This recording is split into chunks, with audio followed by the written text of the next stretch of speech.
What happens when the dreams of Hollywood collide with a shocking unsolved murder? Elizabeth Short, known as the Black Dahlia, was found dead in a brutal way that left everyone questioning. Who could have done this? And why? Welcome back to the channel, True Crime fans. Today, we're diving into one of the most chilling, unsolved mysteries in American history. Elizabeth Short, a young woman with dreams of stardom, was found dead in a Los Angeles neighborhood in 1947. Her murder, known as the Black Dahlia case, has haunted the city for over 7 decades. Despite over 150 suspects and numerous theories, the truth remains a mystery. Who killed Elizabeth Short? Let's find out as we unravel the twists and turns of this chilling case. Elizabeth Short was born on July 29, 1924, in the Hyde Park neighborhood of Boston, Massachusetts. She was the third of 5 daughters in her family. Her father, Cleo Alvin Short Jr., worked as a sailor, while her mother, Phoebe May Sawyer, took care of the household.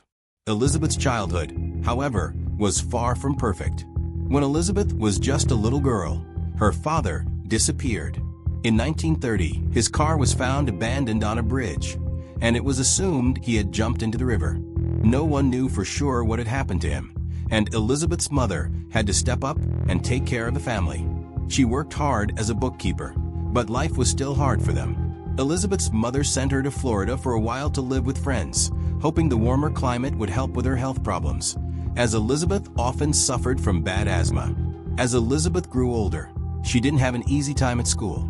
She dropped out of Medford High School in Massachusetts when she was only in her sophomore year.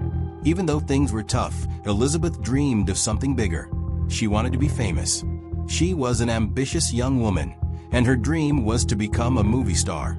In late 1942, something unexpected happened. Elizabeth's father, whom she had thought was dead, wrote a letter to his wife, saying he was alive and living in California. Elizabeth was 18 at the time and decided to leave Massachusetts and move to California to live with him. So, she packed up and left for the sunny state, hoping to start fresh. But life with her father in California wasn't easy either. They didn't get along well, and Elizabeth ended up moving out of his house after just a few months. She took a job working at a base exchange near a military base in Lompoc, California. While living there, she briefly stayed with a U.S. Army Air Force sergeant, but their relationship turned bad when he allegedly abused her. Afterward, she left Lompoc and moved to Santa Barbara. Her troubles didn't end there. Elizabeth had a rough time getting settled, and she didn't stay in one place for long. She was arrested once for drinking alcohol while she was underage, and authorities sent her back to Massachusetts. However, Elizabeth didn't stay there long either. She headed back to Florida, making occasional visits to her family in Boston. In Florida, Elizabeth met a man named Major Matthew Michael Gordon Jr., a decorated Army Air Force officer. He was recovering from injuries he had sustained in a plane crash, and during his time in recovery, he proposed to Elizabeth. She accepted, and they were planning to marry. Sadly, Major Gordon died in another plane crash before they could get married. Elizabeth was left heartbroken. After the tragic loss, Elizabeth moved back to California in July 1946 to visit a man named Joseph Gordon Fickling, an Army Air Force lieutenant she had known in Florida. He was stationed at a Naval Reserve Air Base in Long Beach. During her time in Southern California, Elizabeth rented a room in a boarding house behind the Florentine Gardens nightclub on Hollywood Boulevard. It was here, just 6 months before her death, that she would be drawn into a world of mystery and darkness that would make her name forever infamous. Though Elizabeth had dreams of becoming a Hollywood actress, she never landed a big role or appeared in any films. She worked as a waitress and struggled to make ends meet. She had connections in Hollywood, but they were fleeting. Many people who knew her described her as a sweet young woman with a troubled past, but no one could have predicted the horrifying end she would meet. By January 1947, just a few weeks before her death, Elizabeth had been dating a man named Robert "Red" Manley, who was married at the time. On January 9th, she went on a brief trip to San Diego with him. When they returned to Los Angeles, he dropped her off at the Biltmore Hotel. This would be the last time anyone saw her alive. Elizabeth Short's life, while filled with hardship, was marked by her dreams of stardom and her search for love and stability. Little did she know, she would become one of the most famous figures in American true crime history. Her murder, later known as the Black Dahlia case, remains unsolved to this day. On the morning of January 15, 1947, the world would be forever changed by a shocking discovery that would go on to haunt Los Angeles for decades. Elizabeth Short's body was found in a vacant lot in the Leimert Park neighborhood, a part of the city that was mostly undeveloped at the time. It was a quiet morning when a woman named Betty Berzinger was walking with her child through the area, unaware of the horror she was about to find. As Betty walked along, she noticed something strange in the distance. She saw what she first thought was a discarded mannequin, but as she got closer, her blood ran cold. It wasn't a mannequin, it was a body. In complete shock, she rushed to call the police, who quickly arrived at the scene. What they found was beyond imagination. Elizabeth Short's body was found in two parts. It had been horribly mutilated. Her body had been severed at the waist, and her skin was pale and drained of blood, making her look like a lifeless, hollow shell. The murderer had carefully placed her body on the ground, arranging it in a twisted and deliberate pose. The lower half of her body was positioned a foot away from the upper half. The killer had even tucked her intestines neatly beneath her buttocks. But the most disturbing part of her discovery was the slashes on her face. Elizabeth's mouth had been cut from the corners of her lips all the way to her ears, creating a gruesome effect called a Glasgow smile. Her facial injuries were so severe that it seemed like the killer had taken special care to disfigure her face, adding to the horror of the crime. The body had been washed by the killer, and there were no signs of any struggle. It was as if the murderer had planned everything with chilling precision. Investigators would later say that the method of cutting Elizabeth's body was a rare technique known as a hemicorporectomy, a surgical dissection that required medical knowledge. This suggested that the killer might have had some sort of surgical or anatomical training. Nearby the body, detectives found a cement sack containing watery blood, which suggested that the killer had tried to clean up the crime scene. They also discovered a heel print on the ground and tire tracks, but no fingerprints or other useful evidence. It was clear that the killer had gone to great lengths to cover their tracks, but the brutal nature of the crime and the careful placement of the body indicated a deep level of control. At the scene, a reporter named Aggie Underwood from the Los Angeles Herald-Express was one of the first to arrive. She took photos of Elizabeth Short's body, capturing the grim reality of the discovery. These photos would later become infamous, as the media seized on the gruesome details and turned the Black Dahlia case into a national obsession. The police quickly began their investigation, but the lack of clues made it difficult to find any leads. The fact that Elizabeth's body had been left in such a public, yet hidden, area raised many questions. Was the killer trying to make a statement? Was this a random act of violence, or was there something more personal behind it? The city of Los Angeles was in shock, and the case quickly became one of the most talked about crimes in the country. Elizabeth Short's murder wasn't just an ordinary crime. It was a chilling, calculated act that left the city reeling. The brutality of the murder, combined with the eerie way the body had been arranged, made it clear that this wasn't a simple crime of passion. It was something far darker, something that would take decades to try to understand. As news spread of the murder, the city was filled with questions. Who would do such a thing? What kind of person could commit such a horrific act and leave such an unmistakable signature? The Black Dahlia case had begun, and it would become one of the most famous unsolved murders in American history, its gruesome details haunting the public imagination for years to come.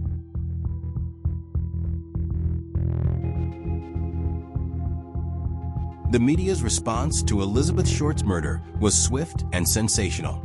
Almost immediately after her body was discovered, newspapers across Los Angeles, and soon the rest of the country, began to flood the public with headlines, speculations, and lurid details about the crime. Elizabeth Short's murder, with its gruesome details and mysterious circumstances, became a media sensation that captured national attention. The first major newspaper to cover the case was the Los Angeles Herald-Express, which sent reporter Aggie Underwood to the crime scene. Underwood was one of the first to take photographs of Elizabeth Short's mutilated body, and those photos would become some of the most haunting images associated with the case. But it wasn't just the photographs that drew attention. It was the way the media portrayed Elizabeth Short and the way they sensationalized every aspect of the crime. In the days following the discovery of her body, newspapers began to publish stories about Elizabeth Short's life, often focusing on the most salacious and scandalous aspects. The media painted her as a mysterious, troubled woman who had a chaotic life full of heartbreak and failed relationships. Headlines often described her as an adventuress or a temptress, and many stories speculated about her personal life in ways that seemed designed to titillate rather than inform. These stories, though based on little concrete evidence, helped to create a narrative that the public became obsessed with. But perhaps the most influential thing the media did was give Elizabeth Short the name Black Dahlia. This nickname was likely inspired by the popular film noir movie The Blue Dahlia, 1946, and it quickly became attached to Elizabeth's case. The media's decision to call her the Black Dahlia forever linked her to a dark, tragic, and mysterious image. The name stuck, and it became part of the public's fascination with her death. Newspapers often sensationalized Elizabeth's past, focusing on her lack of success in Hollywood and her troubled relationships, all while ignoring the fact that she was a young woman who had dreams like so many others. By painting her as a mysterious figure, the press made her death a story that people couldn't turn away from. The Black Dahlia nickname contributed to a sense of intrigue and almost romanticized the tragedy. The public was gripped by the mystery, and the media fed into that obsession. But it wasn't just Elizabeth's life and the murder itself that the press latched onto. The way the killer taunted the media and law enforcement only intensified the drama. Just days after the body was found, a letter claiming to be from the killer arrived at the Los Angeles Examiner. It was made from cut-up newspaper clippings, and it congratulated the newspaper for its coverage of the case. The letter also stated that the killer would eventually turn himself in, but not before allowing the police to chase him further. The letter was chilling, and it made the story even more intense. The killer didn't stop there. Soon after, more letters arrived, each one filled with eerie taunts and disturbing content. In one of the most chilling moves, the killer sent Elizabeth's personal belongings, including her birth certificate and photographs, to the newspaper. The fact that the killer sent these items to the media added a bizarre layer to the case, and the public was captivated. The killer was playing a twisted game with both the police and the press, and the media, ever hungry for more details, fed right into it. The media also sensationalized the theory that Elizabeth's death had been a sex fiend slaying, despite there being little evidence to support such a claim. The press, eager to keep the story in the headlines, created a narrative that Elizabeth had been some sort of seductress, someone who led a dangerous, glamorous life. By doing this, they turned Elizabeth Short into a symbol of the dark and gritty underbelly of Hollywood, even though much of the public's view of her was based on speculation and not fact. This media frenzy contributed to the Black Dahlia legend in ways that went beyond just the murder itself. It created a story of mystery, intrigue, and darkness that fascinated the public. The name Black Dahlia became more than just a nickname. It became a symbol of the tragic, unsolved mystery. Over the years, this legend would grow, with books, movies, and documentaries all adding their own interpretations of what happened. The media didn't just cover the crime, they helped create an enduring myth. Elizabeth Short, once just an ordinary woman with dreams of becoming an actress, became immortalized as the Black Dahlia, a figure forever linked to murder, mystery, and Hollywood's dark side. And even though the case remains unsolved to this day, the press's portrayal of Elizabeth and her death turned the Black Dahlia case into a true crime story that would never be forgotten. The investigation into the murder of Elizabeth Short, known as the Black Dahlia, began almost immediately after her body was discovered on January 15, 1947. The Los Angeles Police Department launched an extensive investigation, but despite their best efforts, they were unable to crack the case. The brutality of the crime, the chilling nature of the murder, and the lack of clues made the investigation extremely challenging. Still, the Los Angeles Police Department followed up on over 150 suspects, but none of them were definitively linked to the crime. Here are some key details from the investigation and the various theories that have surrounded the Black Dahlia murder. When Elizabeth Short's body was found, the scene itself raised more questions than answers. The body had been carefully arranged, the skin drained of blood, and the gruesome Glasgow smile slashed across her face. The killer had also washed her body, and there were no signs of a struggle. This posed a major challenge for investigators, as it suggested that the killer was either very calm or had planned the murder in great detail. The careful dissection of Elizabeth's body suggested that the murderer might have had some knowledge of anatomy, leading many to believe that they were dealing with someone with medical or surgical expertise. The Los Angeles Police Department interviewed hundreds of people and followed leads, but despite their extensive efforts, they were unable to gather enough concrete evidence to make an arrest. As the weeks went on, the investigation stalled, and the case started to fade from the headlines. But there were some major theories that arose during this time, and a number of suspects emerged. George Hodel. One of the most prominent suspects in the Black Dahlia case was George Hodel, a wealthy and well-connected Los Angeles doctor. Hodel was known to be eccentric and had a troubled history, including accusations of child abuse and sexual misconduct. He was initially investigated by the Los Angeles Police Department in 1947, but he was never charged. However, decades later, his son, Steve Hodel, a former Los Angeles Police Department detective, began to investigate his father's potential involvement in the crime. Steve Hodel published a book in 2003, Black Dahlia Avenger, where he argued that his father was the killer. He pointed to evidence that included George Hodel's medical training, the similarity of his behavior to that of the killer, and even a taped conversation in which George Hodel allegedly confessed to the crime. However, despite these claims, the case remains unsolved, and no one has definitively proven that George Hodel was the murderer. Mark Hansen. Another suspect was Mark Hansen, a wealthy nightclub and theater owner who knew Elizabeth Short. Hansen had been close to Elizabeth and had even let her stay at his home for a while. After her death, it was discovered that her address book contained his name, which led to him being questioned by the police. Some people believe that Hansen may have been angry after Elizabeth rejected his advances, and that this could have been a motive for murder.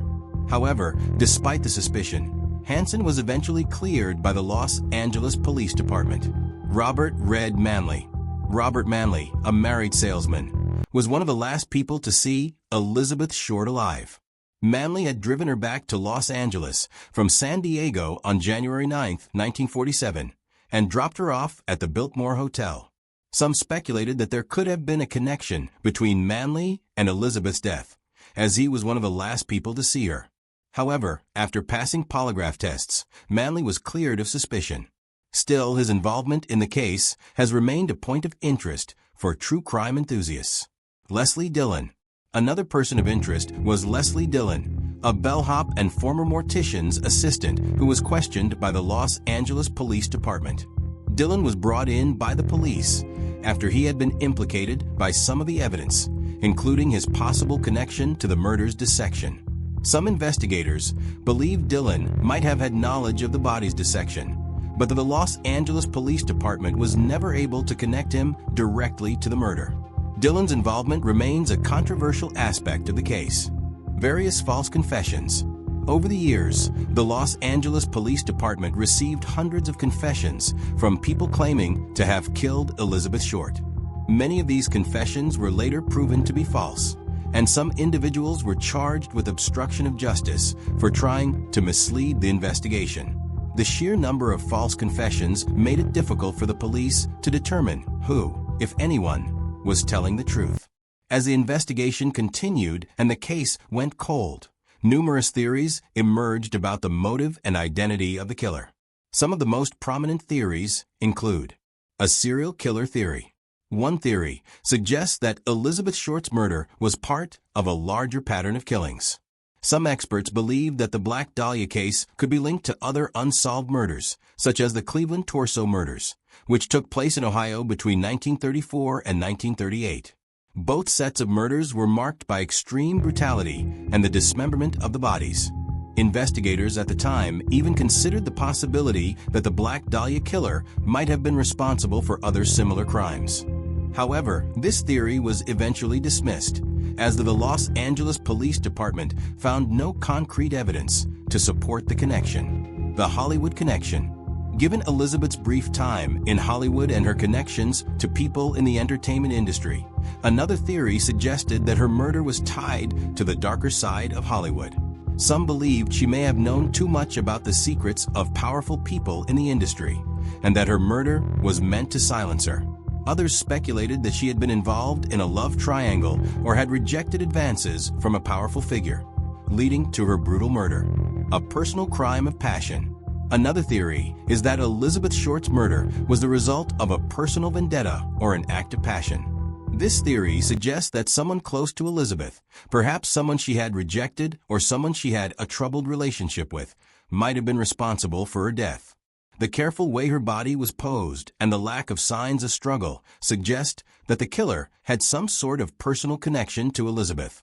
George Hodel was a prominent Los Angeles physician and a man with a complex and disturbing past. He was born in 1907 and had a successful career as a doctor, but his personal life was filled with secrets and controversy. Hodel was known to have been wealthy, well-connected, and somewhat eccentric. But what truly made him a person of interest in the Black Dahlia case was his dark history and the compelling theories that later emerged, implicating him as one of the most significant suspects in Elizabeth Short's murder. Hodel's background and troubling behavior. Hodel's personal life was marked by strange and troubling behavior, including accusations of sexual abuse and even involvement in the mysterious death of his secretary, Ruth Spaulding. He was also rumored to have had a strained relationship with his family, particularly with his daughter, Tamar Hodel, who later accused him of sexual abuse. These allegations, combined with his medical expertise, made him a prime suspect when the Black Dahlia case remained unsolved. But it wasn't just his personal history that linked Hodel to the murder of Elizabeth Short. There were several key pieces of evidence and circumstantial connections that have led many to believe that Hodel may have been involved in the crime. The evidence linking Hodel to the crime. Medical knowledge. One of the main reasons George Hodel is considered a strong suspect is because of his medical background. The way Elizabeth Short's body was dismembered and severed at the waist suggested the killer had knowledge of anatomy or surgical techniques. Hodel, as a doctor, had the skills necessary to carry out such a precise dissection. The manner in which Elizabeth's body was posed and the careful way it was cut led many investigators and experts to believe that the killer had medical training, making Hodel a prime suspect. The 1949 grand jury and wiretap evidence. In 1949, the Los Angeles Police Department investigated George Hodel, and they even wiretapped his home, believing he may have been involved in the crime. During one of the wiretaps, George Hodel was overheard speaking to an unidentified person, and his words sent chills through the investigators. In the conversation, Hodel reportedly said, "Supposin' I did kill the Black Dahlia. They couldn't prove it now. They can't talk to my secretary because she's dead. They thought there was something fishy. Anyway, now they may have figured it out. Killed her. Maybe I did kill my secretary." These recorded statements have been cited as one of the most significant pieces of evidence linking Hodel to the crime. Though Hodel was never charged, these words seem to suggest he had intimate knowledge of the murder. Hodel's behavior after the murder. After the Black Dahlia murder, George Hodel's behavior became even more suspicious. He fled to the Philippines in the 1950s, living abroad for nearly 4 decades. Many speculated that he was trying to escape scrutiny and possible charges related to Elizabeth Short's death, especially after the case remained open for so many years. His decision to leave the country only added to the suspicion surrounding him. Steve Hodel's investigation. George Hodel's son, Steve Hodel, a former LAPD detective, became convinced that his father was the Black Dahlia killer after studying the case in great detail. In 2003, Steve Hodel published the book Black Dahlia Avenger, in which he argues that his father was the murderer. Steve Hodel's investigation was thorough and included the analysis of old police reports, interviews with witnesses, and other evidence that had been overlooked by the original investigators. His book pointed to several key details, such as George Hodel's connections to Hollywood and his knowledge of the murder's details, that made him believe his father was the killer. One of the most chilling pieces of evidence that Steve Hodel presented in his investigation was the suggestion that George Hodel had been able to cover up his involvement in Elizabeth Short's murder by manipulating the police and the media. Steve believed that his father used his wealth, influence, and medical expertise to avoid detection, allowing him to carry out such a horrific crime without facing any consequences. The link to other murders. George Hodel's dark history of involvement in suspicious deaths extended beyond Elizabeth Short. Before the Black Dahlia murder, Hodel had been implicated in the suspicious death of his secretary, Ruth Spaulding, who died under mysterious circumstances in 1945. This raised further concerns about Hodel's potential involvement in other crimes, especially considering the striking similarities between the two cases. Some crime experts have pointed out that the method of dissection used in both the Black Dahlia case and the Ruth Spaulding case was similar, suggesting that Hodel may have been involved in both murders. These connections, while circumstantial, have added to the belief that George Hodel may have been responsible for more than just one gruesome killing. Theories and speculation. While George Hodel is one of the most significant suspects in the Black Dahlia case, there is still no concrete evidence to prove his involvement. The case remains open, and the Los Angeles Police Department has never formally charged him with the murder. However, the combination of his medical background, his suspicious behavior, the wiretap evidence, and his son's investigation has kept Hodel at the center of the mystery. Steve Hodel's book and his ongoing investigation have kept the theory alive that George Hodel may have been the Black Dahlia killer, but there are still many questions that remain unanswered. Did George Hodel really confess to the crime during that wiretap conversation, or was he simply speaking carelessly? Was he trying to cover up his involvement, or was he simply boasting about his past? The truth is, we may never know. What remains clear, however, is that George Hodel's name will forever be linked to the unsolved murder of Elizabeth Short. Whether or not he was the killer, his dark past and his connection to the case continue to haunt the investigation. As the mystery surrounding the Black Dahlia murder endures, the question of George Hodel's involvement remains one of the most compelling aspects of this chilling crime. After the brutal murder of Elizabeth Short, the killer's behavior became even more chilling, with a series of bizarre and taunting actions that sent shivers down the spines of the public and investigators alike. The Black Dahlia case was not just a horrific crime. It was also marked by the killer's twisted attempts to engage with the media and the police, playing a sick game that lasted long after the murder was discovered. These taunts, which included strange letters and personal souvenirs sent to the press, only deepened the mystery surrounding Elizabeth Short's death. The first taunting phone call. Just days after Elizabeth Short's body was discovered, the police received a disturbing phone call from someone who claimed to be the killer. On January 21, 1947, a man called the office of Los Angeles Examiner editor James Richardson. The caller congratulated the newspaper for its coverage of the case, and then made a chilling comment. He planned to turn himself in, but not until he allowed the police to chase him a bit longer. This phone call, though short, was the first of several that would come to define the killer's taunting behavior. This call was just the beginning of a twisted back and forth between the murderer and the press. It was almost as if the killer was enjoying the media frenzy, feeding off the attention and using it to assert control over the investigation. His confidence grew, and he became increasingly bold, willing to mock the very people trying to catch him. The mysterious manila envelope. A few days after the phone call, something even more bizarre arrived at the Los Angeles Examiner. A manila envelope was delivered to the newspaper, addressed to the Los Angeles Examiner and other Los Angeles papers. The envelope was like nothing anyone had ever seen before. The letters on the outside had been cut out from newspapers and pasted together in a jumbled, disjointed manner, as if the killer had deliberately crafted a cryptic message. On the envelope, there was also a large note that read, "Here is Dahlia's belongings. letter to follow. Inside the envelope were a series of personal items that had once belonged to Elizabeth Short.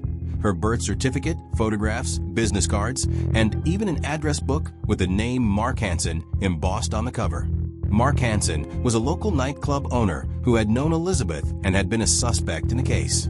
The address book only served to raise suspicions that the killer might have had personal connections to Elizabeth. What made the envelope even more chilling was that the contents had been carefully cleaned with gasoline, much like how Elizabeth's body had been cleaned before it was discarded. This attention to detail, this eerie similarity, led investigators to believe that the killer had sent the envelope himself. However, despite efforts to lift fingerprints from the envelope, the police were unable to find any conclusive evidence.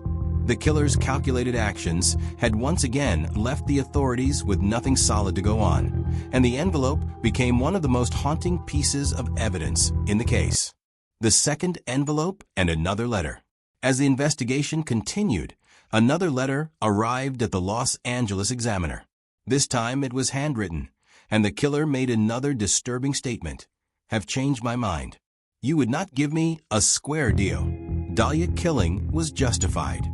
This message was even more cryptic and unsettling than the previous one. The killer seemed to express frustration with the police and the media, suggesting that he wasn't getting the attention or respect he felt he deserved. The word "justified" in this letter raised many questions. What did the killer mean by that? Did he believe he had a reason for what he did, or was he simply trying to make himself seem justified in the eyes of the public? In the letter, the killer also mentioned that he had enjoyed his fun at the police's expense. It was as though the killer was playing a game, leading the police on a wild chase, taunting them for their inability to catch him. He made it clear that he was in control, and his actions seemed to prove that he relished the fear and confusion he was causing. The killer's souvenirs, playing a sick game. One of the most disturbing aspects of the Black Dahlia case was the killer's decision to send Elizabeth Short's personal belongings to the media. The items he sent were not just random objects, they were part of her life, part of who she was. By sending these souvenirs, the killer didn't just want to be known for his crime. He wanted to remind the world that he had taken something very personal and irreparably altered it. The taunting letters and the souvenirs were almost as if the killer was presenting himself as the star of his own twisted show, watching as the media and the public played their part. Every time the press reported on the new letters, the killer knew he was feeding the frenzy, and he enjoyed every moment of it. This sense of control is what made the Black Dahlia case so chilling. Not only was Elizabeth Short taken from the world in the most brutal way possible, but the killer also played with the police, the press, and the public like pawns in his game. The ongoing mystery. Why did the killer taunt the police?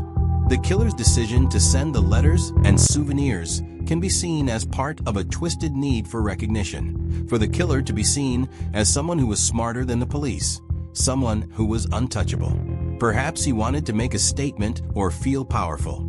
It's possible he felt justified in his actions and wanted to show the world his power over the investigation, knowing that his identity was hidden and that the authorities were powerless to stop him. The killer's taunting actions became a defining feature of the Black Dahlia case. They not only added an eerie sense of mystery to the crime, but also raised the stakes for the police, who were under intense public scrutiny to solve the case. The killer's behavior suggested that he was getting enjoyment from the fear and confusion he was causing, turning what should have been an investigation into a cruel and twisted game. To this day, the Black Dahlia case remains unsolved, and the letters and souvenirs sent by the killer continue to be one of the most chilling parts of this famous crime. The killer's twisted need for control and his game of cat and mouse with the authorities only add to the darkness of the case, leaving us with more questions than answers. Who was this person? Why did they commit such a horrible crime? And why did they feel the need to taunt the police, the press, and the public with their twisted reminders of the Black Dahlia murder? These questions remain unanswered, and the mystery continues to captivate and haunt us. Years later, the gruesome murder of Elizabeth Short. Many people came forward claiming to be the Black Dahlia killer. These confessions came from all kinds of individuals, from those who seemed mentally unstable to others who were perhaps just seeking attention. The sheer volume of confessions became overwhelming, making it even harder for the police to separate fact from fiction. Most of these confessions were dismissed as false, but a few were taken seriously, and some were even investigated thoroughly. False confessions and the trouble they caused. One of the most challenging aspects of the Black Dahlia investigation was the large number of false confessions. After Elizabeth Short's murder, the media attention surrounding the case was intense, and many individuals, hoping to get some of the spotlight for themselves, came forward and claimed responsibility for the crime. Some of these confessions were clearly from people who were mentally unstable or had a history of making false claims about crimes they didn't commit. For example, one man confessed to being the Black Dahlia killer, but was found to have a history of making similar claims about other high-profile crimes. His confession was investigated but quickly dismissed when it became clear that he had no real evidence to support his story. Another man came forward, claiming he had killed Elizabeth Short as part of a sacrifice, but his alibi checked out, and he was ruled out as a suspect. The police were forced to sift through a mountain of confessions, many of which were either vague or too elaborate to be credible. Each confession added to the frustration of the investigation, as the officers were caught in a web of false leads and distractions, trying to figure out if any of these individuals were truly the murderer. The false confessions made it more difficult to focus on the real clues, and they likely delayed the investigation further. Confessions from people with troubling backgrounds. Despite the large number of false confessions, there were a few individuals whose confessions stood out, especially due to their backgrounds or the details they provided. One such person was Dr. Walter Bailey, a well-known physician in Los Angeles. Bailey was considered a suspect for a while due to his medical background and his connections to Elizabeth Short.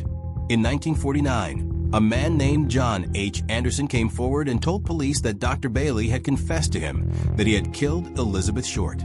However, when police looked into Bailey's background and compared his timeline to the events surrounding Short's death, they found no direct evidence linking him to the crime, and his involvement was never proven. Another man who claimed to have knowledge of the crime was Leslie Dillon, a mortician's assistant who worked as a bellhop in Los Angeles.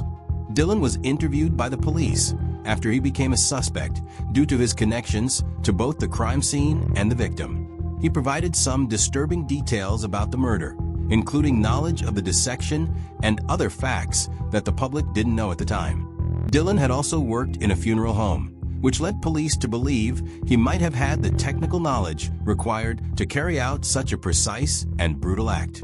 However, after an extensive investigation, Dillon was never formally charged, and he later moved to Florida, where he continued to claim he knew the true identity of the killer.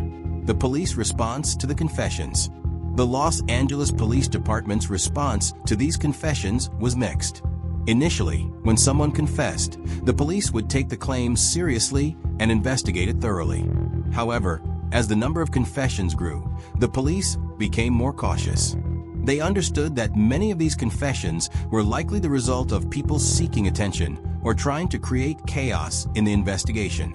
In some cases, the Los Angeles Police Department would conduct interviews, check alibis, and gather evidence to determine whether the confession was legitimate. If the suspect had an alibi, or if the confession didn't match up with the evidence, it would be quickly dismissed. The police also consulted with experts, including forensic scientists and psychologists, to determine whether the person confessing had the capacity to commit such a crime. This scientific approach helped rule out many of the false confessions, but it also meant that the real killer could still be out there, untouched by the investigation. Despite the many false confessions, a few cases stood out. The police had to give serious attention to each confession that came their way, as even one could potentially lead them to the killer. However, none of the confessions brought them closer to solving the case, and the Black Dahlia murder remained an unsolved mystery for years. A lasting effect, the ongoing fascination with the case.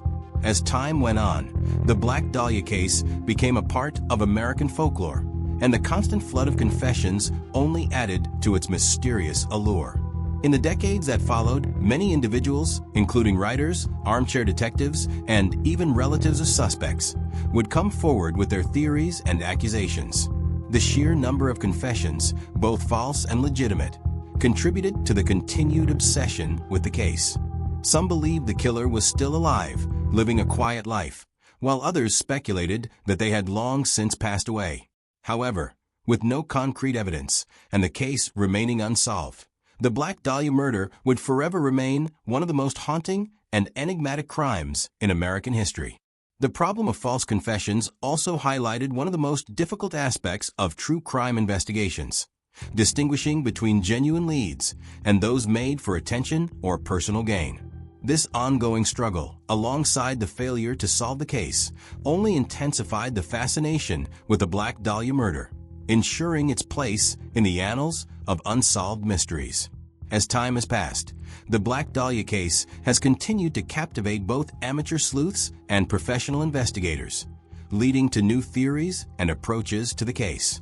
With advancements in forensic technology, new suspects have been considered and modern investigative techniques have been applied to re-examine the evidence.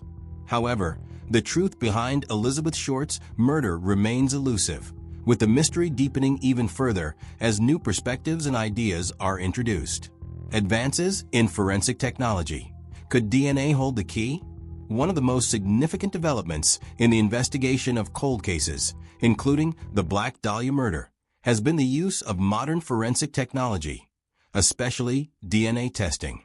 In recent years, the Los Angeles Police Department and independent investigators have revisited the evidence from the crime scene to see if DNA analysis could uncover new leads.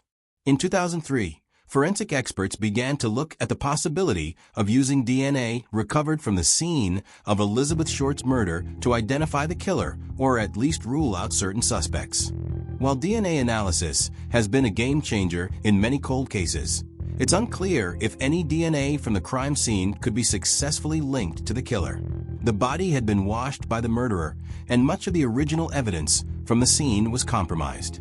Still, advances in forensic technology have given investigators hope that DNA testing could eventually help solve the case, whether by matching DNA to a suspect or through new techniques like genetic genealogy. In 2021, DNA testing on the letters sent by the killer to the media was also considered. Some theorists believe that modern DNA techniques could uncover traces of the killer's identity on the envelopes and materials used to send those taunting letters. So far, no breakthroughs have been made, but the ongoing development of forensic science continues to inspire hope that one day the killer might be identified through new methods. Theories based on new suspects. In recent years, new theories have emerged surrounding possible suspects in the Black Dahlia case. One of the most prominent is George Hodel, a Los Angeles physician who was suspected by his son, Steve Hodel, a former LAPD detective. Steve Hodel's 2003 book Black Dahlia, Avenger, put forward the idea that his father, George Hodel, was the killer. Steve's theory is based on circumstantial evidence, including George Hodel's medical background, his suspicious behavior, and an unsettling conversation overheard by a wiretap in 1949 in which George allegedly confessed to the murder. Despite the compelling nature of Steve Hodel's theory, the Los Angeles Police Department has never officially charged George Hodel with the crime, and many still question whether he was really involved. Steve Hodel's claims have sparked debate among true crime enthusiasts, with some believing George Hodel's guilt is undeniable and others insisting that there is not enough solid evidence to definitively name him as the killer. Another theory that has gained traction in recent years is based on Leslie Dillon, a bellhop and former mortician's assistant who was questioned by the Los Angeles Police Department shortly after the murder. Dillon was linked to the case because of his connection to the crime scene and his detailed knowledge of the dissection. Some experts believe that Dillon may have had medical knowledge, or that he could have been involved in a cover-up. However, Dillon was never formally charged, and the Los Angeles Police Department cleared him of suspicion after an investigation. Some modern theorists still consider Dillon a potential suspect due to the eerie similarities between his background and the nature of the crime. Theories of a serial killer connection. One of the most intriguing modern theories involves connecting the Black Dahlia murder to a series of other unsolved killings, possibly committed by a serial killer. Some experts have suggested that the Black Dahlia murder was not an isolated crime, but rather part of a broader pattern of killings with similar characteristics, including the dismemberment and mutilation of victims. This theory has gained attention due to the similarities between the Black Dahlia case and other unsolved crimes that occurred in the same period, such as the Cleveland Torso Murders, 1934 to 1938, and the Lipstick Murders in Chicago. The Cleveland Torso Murders were a series of dismemberments in which the bodies of victims were often found cut in half and mutilated, much like Elizabeth Short's. Although the Los Angeles Police Department did not officially link the Black Dahlia case to the Torso Murders, some crime experts believe there may have been a connection. In 1980, new evidence brought attention to a suspect named Jack Anderson Wilson, who had been a suspect in the Cleveland Torso Murders. The theory suggests that Wilson could have been responsible for both the Black Dahlia and the Cleveland killings, though there is no concrete evidence to support this claim. Another possible link is the Lipstick Murders, a series of murders involving the brutal killings of young girls in Chicago, one of which was 6-year-old Suzanne Degnan in 1946. Some investigators have pointed to the similarities between the writing on the ransom note from the Degnan case and the letters sent by the Black Dahlia killer. The theory that both cases could be linked by the same serial killer continues to be explored by true crime enthusiasts, but so far, no conclusive evidence has connected them. Modern investigators and genetic genealogy.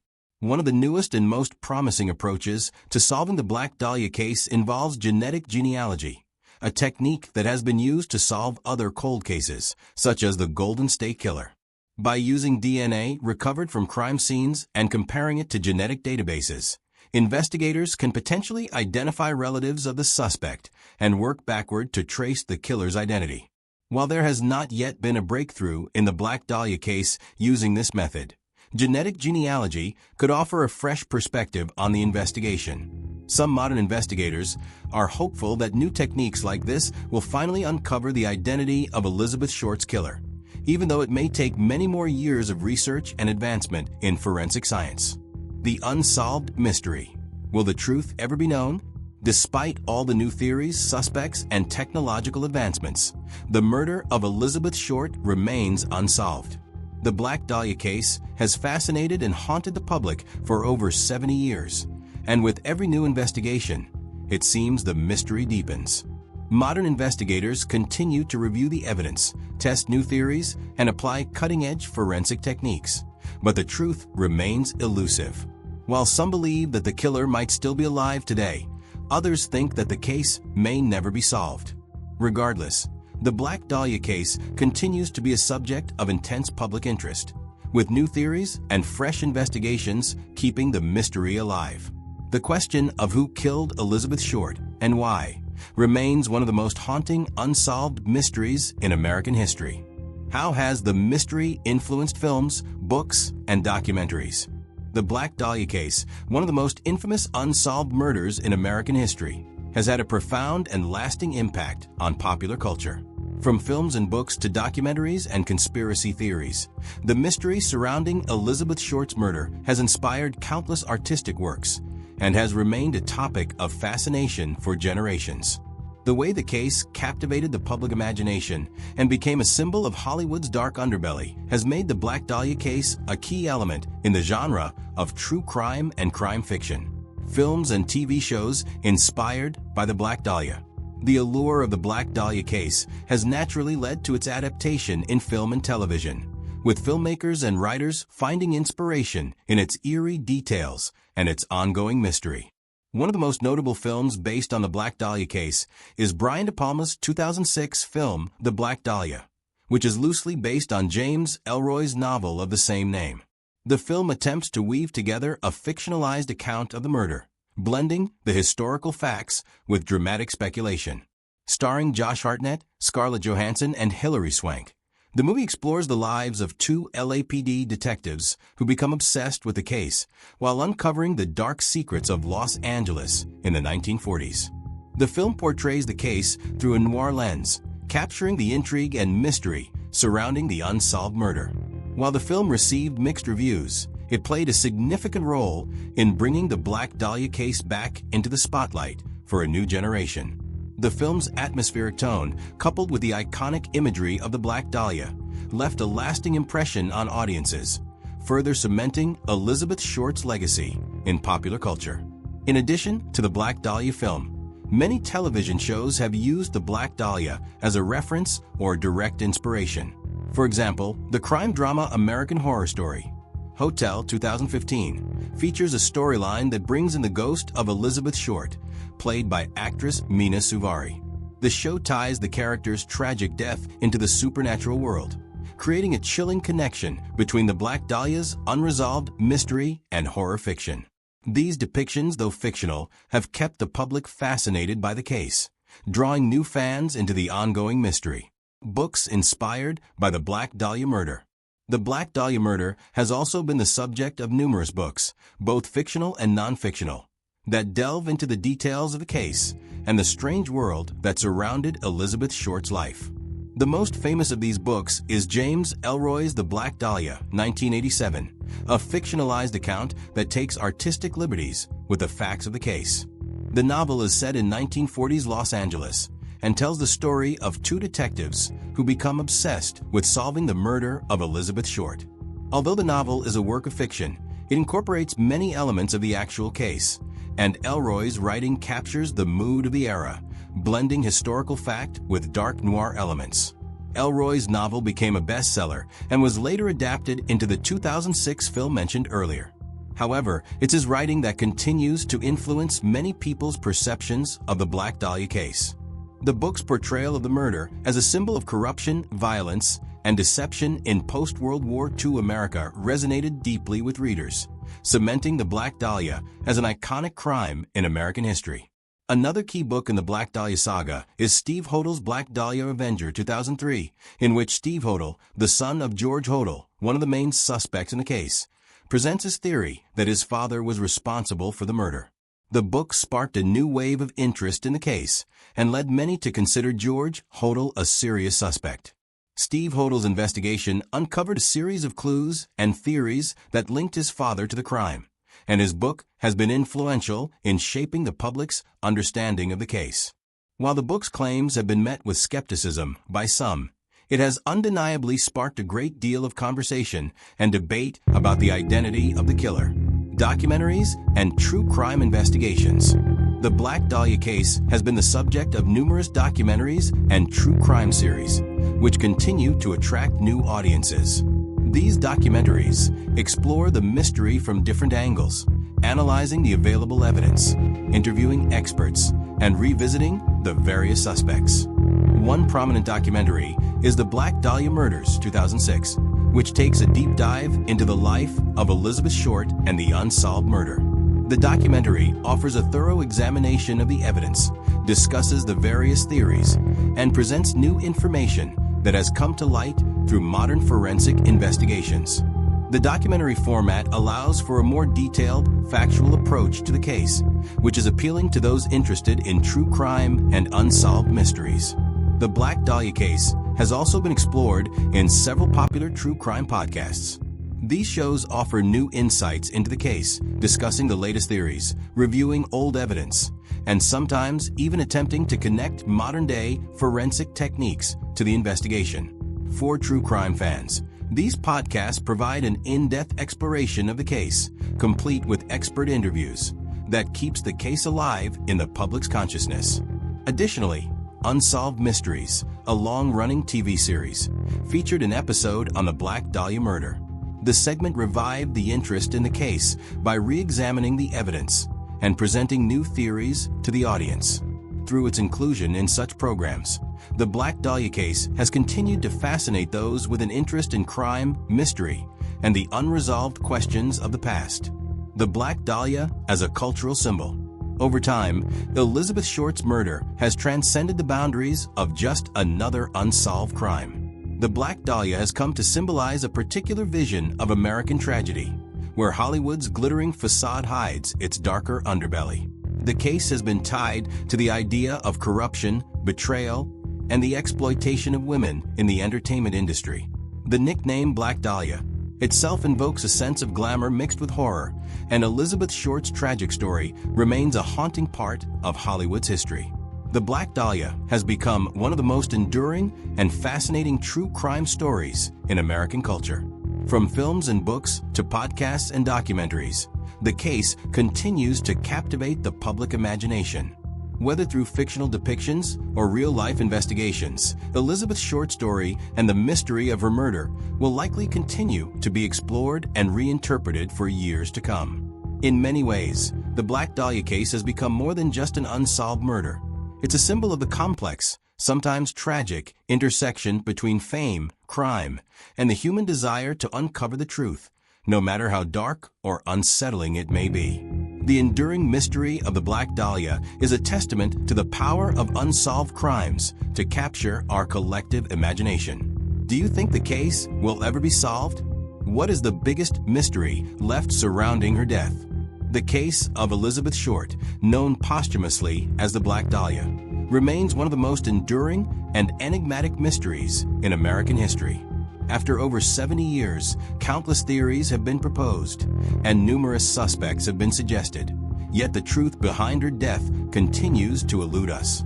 As we look back on the evidence, the theories, and the many twists and turns in the investigation, the question remains, what really happened to Elizabeth Short? What might have happened to Elizabeth Short? Given the brutal nature of the crime and the chilling manner in which her body was found, it's likely that Elizabeth Short's death was a highly personal and calculated act.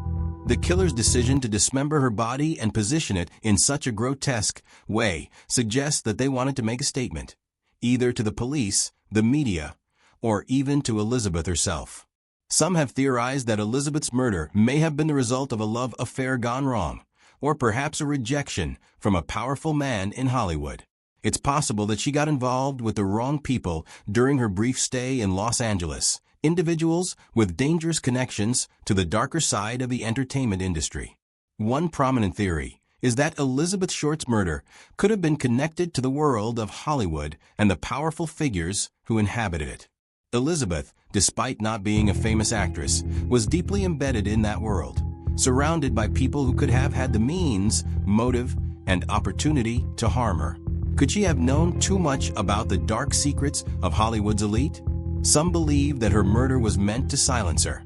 Others argue that she may have been involved in a tragic love triangle or an affair with someone who didn't take rejection well. Another possibility is that Elizabeth Short's killer was someone who had a more personal motive, someone who had a grudge against her. The meticulous way in which her body was dismembered and posed suggests that the killer may have been someone with knowledge of anatomy, perhaps even a doctor or surgeon. Some theories point to George Hodel, a prominent Los Angeles physician, as a possible suspect. His medical knowledge and disturbing personal history have made him a figure of interest in the case. While the evidence is circumstantial, some believe Hodel's potential involvement in the crime cannot be ignored. Then there's the theory that Elizabeth's murder might have been the work of a serial killer. There are eerie similarities between the Black Dahlia case and other unsolved crimes, such as the Cleveland torso murders and the lipstick murders in Chicago. The dismemberment of the body, the lack of evidence left behind, and the chilling nature of the crime have led some to believe that Elizabeth Short might have been another victim of a killer who had already committed similar acts in other places. Will the case ever be solved? The Black Dahlia case has puzzled investigators for decades, and the chances of the case being solved grow slimmer as time goes on. While modern forensic techniques, such as DNA testing, have made significant strides in solving other cold cases, Elizabeth Short's murder presents unique challenges. The killer's careful steps to destroy or wipe away evidence, as well as the passage of time, make it difficult to piece together the remaining clues. DNA analysis has been used to reopen many cold cases, and there's hope that, with the right evidence, the Black Dahlia case could be solved using modern methods. However, Elizabeth Short's body had been washed by the killer, and most of the physical evidence from the crime scene was either destroyed or compromised. The taunting letters sent by the killer have been analyzed, but no conclusive leads have come from those. Many of the original police files were lost or mishandled, and witnesses who may have had critical information are long gone. While it's possible that new forensic techniques, such as genetic genealogy or advanced DNA testing on letters or other evidence, could offer new leads, the case is becoming more difficult to solve with each passing year. Some believe that the killer might have already died, or that they are living among us today, with no one ever suspecting their true identity. If the killer was someone close to the case, it's also possible that they took the secret of Elizabeth Short's murder to their grave. The biggest mystery: who was the killer?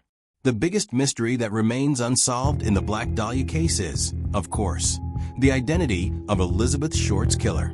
Who was the person who could commit such a brutal, calculated crime and then taunt the police and media with their chilling letters? Was it someone with connections to Elizabeth, someone in Hollywood who wanted to silence her? Or was it a complete stranger with a twisted obsession? Some believe the killer was someone with deep ties to the medical or surgical world, given the precision of the dismemberment and the posing of the body. George Hodel, for instance, remains a leading suspect because of his medical expertise and his suspicious behavior in the years following Elizabeth's death.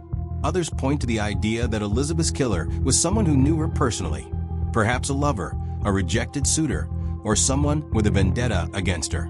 There are also theories that suggest the murder could have been part of a larger pattern of killings committed by a serial killer. If Elizabeth Short's murder was indeed the work of a serial killer, the question becomes, are there other victims? If so, who are they, and how many more have been lost to the killer's violence? The Black Dahlia's lasting legacy. Elizabeth Short's murder has left an indelible mark on American history, not only as a tragic crime, but also as a symbol of the dark side of fame and the mysteries that lurk beneath the surface of everyday life. Despite the many theories and suspects, her death remains one of the most famous unsolved murders in the world.